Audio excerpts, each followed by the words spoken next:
1960 সাল থেকে নিয়ে এ যাবৎ এদেশের মাটিতে আহলে হাদিস আন্দোলনের তৎপরতা একেবারে নিচে যেতে যেতে মনে হচ্ছে যাই যাই নিভাই নিভাই, বাতিতে আর তেল নেই, এই নিভাই কি জ্বলে, এই নিভাই কি জ্বলে, এইভাবে থাকতে লাগলো।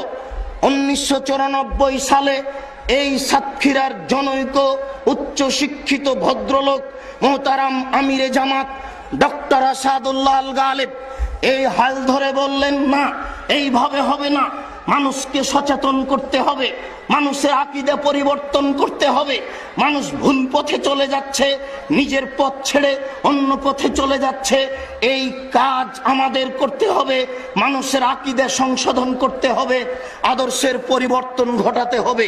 তাই তিনি যুবকদের নিয়ে যুব সংঘ করলেন, বাচ্চাদের নিয়ে সুনামনি করলেন, আপনাদের নিয়ে আহলে হাদিস আন্দোলন করলেন।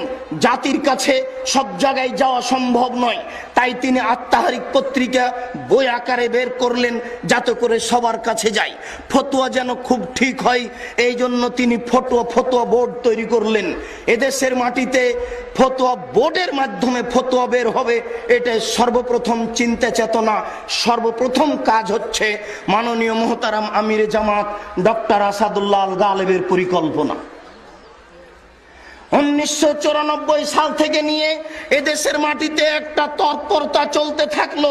ওই তৎপরতার বিনিময়ে আজকে আপনি মনে করছেন আমার আকীদা সংশোধন হয়েছে। ওই তৎপরতার বিনিময়ে আজকে এই মাঠে হাজার হাজার নারী পুরুষ দেখতে পাচ্ছেন। এই তৎপরতায় আপনি তাহরিক পত্রিকা পাচ্ছেন।